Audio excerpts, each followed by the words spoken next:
एक छोटे से गांव में सौरभ नाम का एक लड़का रहता था। बचपन में ही पिता की मृत्यु हो जाने के कारण परिवार की आर्थिक स्थिति बड़ी दयनीय थी। सौरभ की मां कुछ पढ़ी लिखी जरूर थी, लेकिन उतनी पढ़ाई से नौकरी कहाँ मिलने वाली थी। सो घर घर बर्तन मांज कर, सिलाई बुनाई का काम करके किसी तरह अपने बच्चे को पढ़ा लिखा रही थी। और सौरभ का मानसिक संतुलन ठीक नहीं था। सौरभ स्वभाव से थोड़ा शर्मीला था और अक्सर चुपचाप बैठा रहता था। एक दिन जब वो स्कूल से लौटा तो उसके हाथ में एक लिफाफा था। उसने माँ को लिफाफा पकड़ाते हुए कहा, माँ, मास्टर साहब ने तुम्हारे लिए ये चिट्ठी भेजी है, जरा देखो तो इसमें क्या लिखा है। माँ ने मन ही मन चिट्ठी पढ़ी और मुस्कुरा कर बोली, बेटा, इसमें लिखा है कि आपका बेटा काफी होशियार है।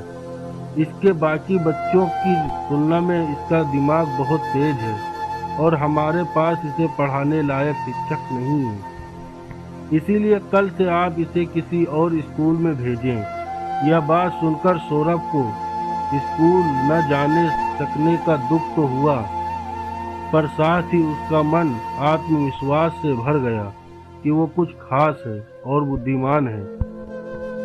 माँ ने उसका दाखिला एक दूसरे स्कूल में करा दिया। समय बीतने लगा। सौरभ ने खूब मेहनत से पढ़ाई की। आगे चलकर उसने सिविल सर्विस परीक्षा भी पास करी और आईएएस ऑफिसर बन गया।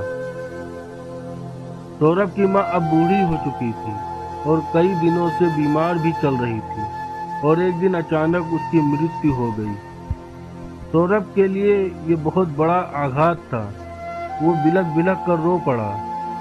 उसे समझ नहीं आ रहा था कि अब वो अपनी माँ के बिना वो कैसे जिएगा।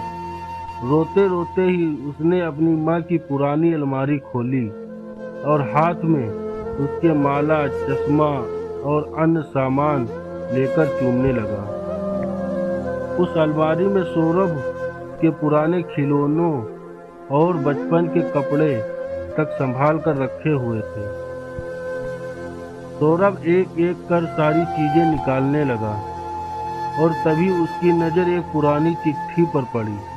दरअसल ये वही चिट्ठी थी जो मास्टर साहब ने उसे 18 साल पहले दी थी। नम आंखों से सौरभ उसे पढ़ने लगा। आदरणीय श्रीमती, आपको बताते हुए हमें अफसोस हो रहा है कि आपका बेटा सौरभ पढ़ाई में बेहद कमजोर है और खेल कूद में भी भाग नहीं लेता। जान पड़ता है कि उसकी उम्र के हिसाब से सौरभ की बुद्धि विकसित नहीं हो पाई है, अतः हम इसे अपने विद्यालय में पढ़ाने में असमर्थ हैं।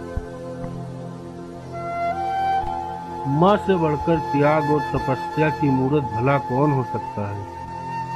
अब हम पढ़ लिख लें, बड़े होकर कुछ बन जाएं, इसके लिए वो चुपचाप न जाने कितनी कुर्बानियाँ देती है।